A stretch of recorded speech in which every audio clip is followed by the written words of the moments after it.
Hola Alejandro, muy buenos días. Buenos días, ¿cómo estás? Encantado, Daniela, de estar aquí. Perfecto, Alejandro, muchísimas gracias por darte este espacio temprano. Y pues sí me gustaría preguntarte, tú, lo que presentamos el día de hoy, sin embargo, son cerca de 10 delitos a los que se les ha acusado a funcionarios públicos, no con un cargo menor, han sido gobernadores. ¿Tú cómo ves esta lista? Ya no es solamente conformada por priistas, sino también ya incluso por panistas. ¿Qué opinas de esta lista? Bueno, son aproximadamente 13 los que han tenido que enfrentar a la justicia y no necesariamente es la lista de todos los que han cometido algún tipo de delito en este tiempo. Hay que recordar que la autonomía que tienen los gobernadores, el federalismo que se impulsó desde los años 90, que les dio todavía más autonomía, los colocó en una posición de virreyes en México. Entonces, los gobernadores tuvieron y tienen su propio Congreso, tienen sus propias autoridades de fiscalización, también tienen su propia autoridad judicial, es decir, tienen a procurador o fiscal, si todavía conservan el anterior modelo. Los órganos de control y los órganos de supervisión rinden cuentas a ellos mismos, de tal forma que un personaje como Javier Duarte o César Duarte, cualquiera de los dos, Duarte o Borges, tienen el Congreso a su favor, es decir, casi siempre con un dominio de su propia fuerza política, como es el caso de García Cabeza de Vaca. Tienen al fiscal o al procurador nombrado por ellos, tienen a sus mismos auditores, digamos el símil de la Auditoría Superior de la Federación o de la Secretaría de la Función Pública, les rinde cuentas directamente a ellos. Y no solamente eso, tienen control sobre su partido político y también sobre al menos las alcaldías más importantes, porque así arroja la votación que los lleva a ellos al poder. Entonces se convierten en caciques políticos locales, a su vez que tienen control sobre los órganos que los puede fiscalizar. Eso les da un poder, pues como lo estamos viendo con García Cabeza de Vaca, que lo que vuelve casi imposible para una autoridad federal que tiene en sus manos una investigación por lavado de dinero, se vuelve casi imposible quitarlos, removerlos y someterlos a la justicia. En el caso de García Cabeza de Vaca hay un componente más que hay que agregar. García Cabeza de Vaca es investigado y es llevado, digamos, ante la opinión pública como presunto responsable de lavado de dinero en medio de una contienda electoral que es clave. No porque él sea inocente, sino porque los demás que son culpables y lo saben, pues están en riesgo. Pues obviamente que Cabeza de Vaca va a sumar siempre adeptos a su causa. Y yo ayer en la noche comentaba un tuit de María Elena Morera, por ejemplo, que ella decía, pues si hoy permitimos que vayan por Cabeza de Vaca, van a ir mañana por alguno de nosotros.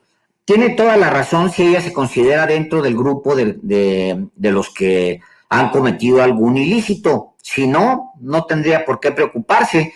Yo no estoy preocupado y millones de mexicanos no estamos preocupados porque no nos hemos enriquecido con el dinero, con dinero sospechoso, que es la acusación que hay directamente en contra de García Cabeza de Vaca. Ahora, en la lista de los gobernadores hay otro ingrediente que es importante tomar en cuenta, y es el que se refería el presidente López Obrador ayer. Es el ingrediente de la impunidad. Un gobernador como Borges, como Duarte, como Yarrington, del mismo Moreira, huía de México, se escondía un tiempo en el extranjero por una serie de amparos y demás, pues podía mantenerse impune un tiempo. Y eso es, digamos, una constante en los últimos años. Decía el presidente que no quería que México quedara en ridículo cuando se actúa en contra de García Cabeza de Vaca. ¿Por qué hacía esa referencia? Porque durante años los gobiernos, tanto de Calderón como casi todos los gobiernos hacia atrás, se les reclamó, con mucho énfasis en el de Peña Nieto, se les reclamó que la ropa sucia se lavara en el extranjero. Es decir, Duarte I fue detenido en Guatemala, Duarte II fue detenido en Miami, Borges fue detenido en Panamá, Yarrington fue detenido en Italia, y esa era la constante. En México no los detenían, tenía que intervenir una autoridad en el extranjero. Y luego las procuradurías también servían como paleras de ciertos personajes. Creo que el caso más llamativo y el caso más corrosivo por su nivel de alcance, de sus niveles de poder, es el caso del abogado de los multimillonarios y de los poderosos en México, que ahora está detenido. A él, básicamente la Procuraduría de Peña Nieto va a Andorra y les dice, ¿saben qué? El señor Juan Collado no tiene absolutamente nada que ver con estas investigaciones, y lo perdona y lo exime de cualquier responsabilidad. Entonces, bajo ese antecedente, lo que decía ahí el presidente, bueno, sí estoy sometiendo, sé que no es lo políticamente ni lo jurídicamente correcto exhibir este documento, pero tengo que mostrar, y aquí está, este es el documento en donde el Departamento de Justicia de Estados Unidos está solicitando a la Unidad de Inteligencia Financiera información referente a el señor García Cabeza de Vaca. Hay un debate, por supuesto, y puede tener consecuencias, por supuesto, la exhibición del documento, porque se trata de un documento obtenido en el marco de una relación bilateral en donde se intercambian muchos documentos de inteligencia. Entonces, y el presidente advierte, pues si yo lo tengo aquí en la mano, pues sí, lo voy a divulgar. Eso es lo que, y obvio, va a haber un debate hacia adelante, sobre todo en el ámbito diplomático, sobre las consecuencias que tenga entregarle un documento al presidente López Obrador. Por el otro lado, el día de hoy, el presidente hace una referencia por primera vez muy concreta al problema que existe con el fuero, el problema legal o la falta de claridad legal que existe por el fuero de cabeza de vaca, el fuero o no fuero. Recordemos que la declaratoria de procedencia del desafuero del gobernador fue publicada después de que se aprobó en el Congreso, en la Cámara de Diputados, fue publicada en el Diario Oficial de la Federación apenas el 4 de mayo pasado. O sea, hace 15 días se publicó esta declaratoria de procedencia. Y luego, por el otro lado, hay un ministro, el ministro que ayer estuvo en Palacio Nacional con el presidente, Juan Luis González Alcántara Carrancá, que desecha el recurso legal promovido por el Congreso de Tamaulipas, y al desecharlo lo que dice es, espérenme, pues, ahí les va su recurso de regreso, no necesitan ni siquiera promover nada porque el señor Cabeza de Vaca tiene fuero constitucional. A su vez, de poco tiempo después, lo que viene es que un juez federal le obsequia la orden de arresto a la Fiscalía General de la República, con lo cual hay un reconocimiento tácito de este juez dentro también del Poder Judicial de la Federación de que Cabeza de Vaca no tiene fuero. Entonces, frente a eso, un ministro dice que tiene fuero, un juez dice que no tiene fuero y obsequia la orden de arresto, y el presidente dice hoy en la mañana, oigan, a ver, vamos empezando porque ustedes aclaren la Suprema Corte de Justicia de la Nación tiene que aclarar con claridad, decir con claridad, si este señor tiene o no tiene fuero para detener de una vez ya todo este desastre. Y tiene el presidente razón al decir que es un desastre provocado desde el Poder Judicial porque no existe claridad en el fuero de cabeza de vaca. Además, tiene que intervenir porque el Poder Ejecutivo tiene dos órganos al menos, dos órganos y un autónomo que participan en las indagatorias con respecto a cabeza de vaca. El primero es la Procuraduría Fiscal, que es la que permite el desafuero en la Cámara de Diputados por 6 millones de pesos, que es una acusación que le hace el procurador fiscal a cabeza de vaca y eso permite su desafuero. Pero a su vez también está la Unidad de Inteligencia Financiera, que tiene otras, al menos 3 denuncias por distintos hechos, todas relacionadas con lo mismo, lavado de dinero, recursos de procedencia ilícita, etcétera. Y luego está una tercera instancia que es autónoma, que es la Fiscalía General de la República. Entonces, el presidente dice, sí me reuní con estos individuos, aunque no les planteé esto, aprovecho para decirles, oigan, es un verdadero despadre lo que traen con cabeza de vaca. ¿Tiene o no tiene fuero constitucional? Porque justo amparado en el despadre es que cabeza de vaca puede estar en estos momentos en Palacio de Gobierno o bien en la residencia oficial del gobierno de Tamaulipas. Alejandro, de esto que comentas me salen varias preguntas e incluso coincide con lo que están comentando nuestros amigos del chat de Café y Noticias. En primera, ¿cómo empezar? El tema de cabeza de vaca sirve para mostrar este problema de los congresos locales y las fiscalías locales. ¿Cómo se debería empezar a erradicar eso? Hace unas semanas aquí platicamos con una defensora de derechos humanos en Michoacán que está denunciando la agresión a una comunidad indígena por parte de las autoridades del estado de Aureoles, pero justo dice que el fiscal pues no quiere trabajar en nada porque es amigo del gobernador, entonces son casos que se quedan ahí. ¿Cómo ves tú esta situación y le ves como una salida pronta?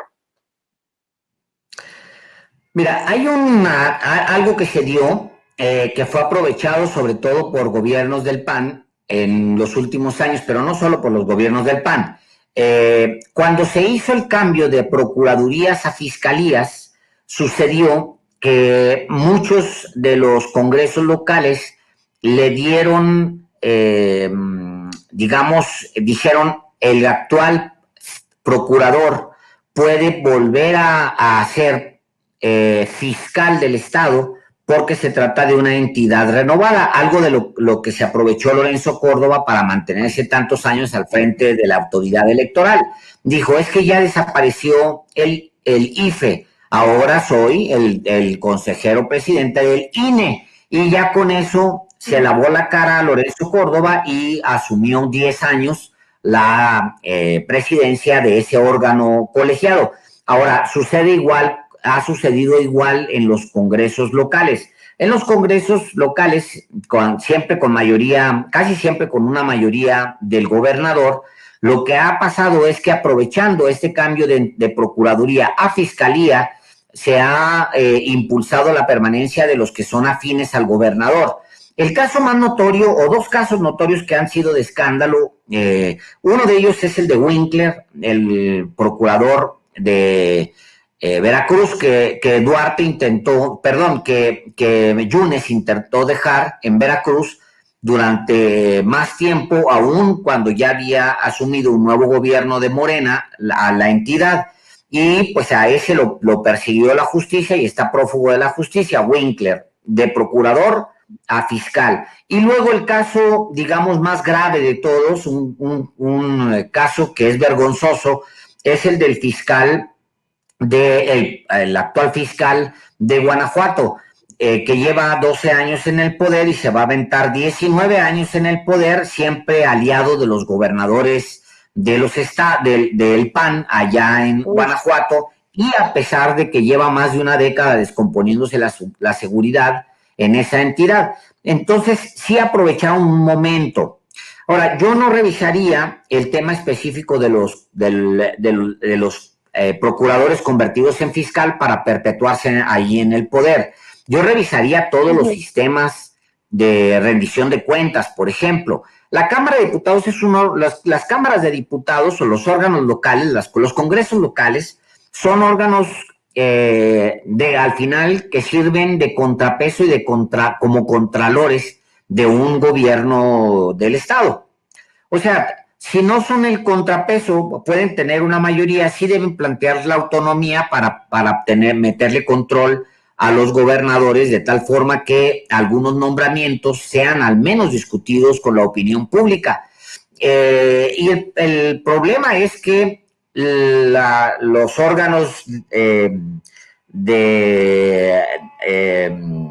pues de auditoría, por ejemplo, los órganos independientes, todos esos dependen del gobernador y además tienen el poder sobre los partidos políticos locales y además tienen el Congreso de su mano. Entonces se vuelven, claro, virreyes y ahora es casi imposible quitar a un gobernador que tiene una investigación en Estados Unidos desde del Departamento de Justicia y que es investigado por al menos 3 instancias en México, todas coincidentes en que se trata de enriquecimiento ilícito y lavado de dinero. Creo que el problema sí es un tema de federalismo, de revisión del federalismo, porque sí quieren más dinero, pero no quieren ceder el control que tienen sobre sus entidades. Ok. Alejandro, tú en varios de tus textos, de tus columnas y también incluso en el programa de los periodistas, has insistido, por ejemplo, en esta especie en el asunto de la prisa, ¿no? Que tendría que haber ya con, pues, algunos de los principales casos de corrupción que tenemos. Tú te has referido pues mucho al caso de Lozoya, por ejemplo, ¿no? Que habría que mover ese caso, llevarlo a mejor puerto.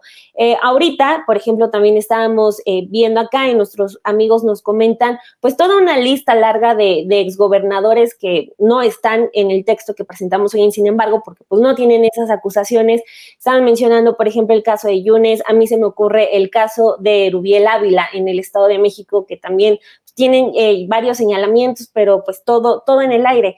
Mi pregunta sería, pues, ¿tú qué opinas de la importancia que tiene este caso de García Cabeza de Vaca, no para el gobierno de López Obrador, sino para un tema de justicia en todo el país? Digo, podríamos pasarnos horas hablando de los exgobernadores que tienen señalamientos, pero que están incluso ahorita en la Cámara de Diputados o de senadores, como el que yo mencionaba, pero pues que están pues como si nada. Esa es la pregunta que te haría.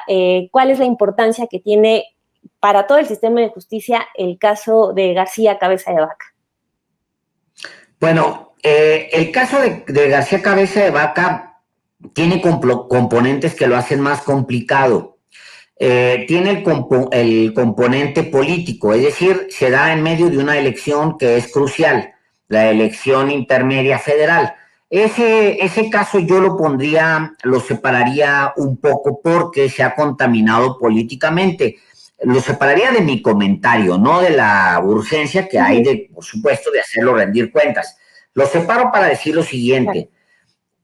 Yo creo que el presidente mismo sabe que en términos de corrupción, no porque lo digan casi todos los indicadores, pero el presidente mismo sabe que en términos de corrupción todavía no han logrado hacer lo que esperaban hacer.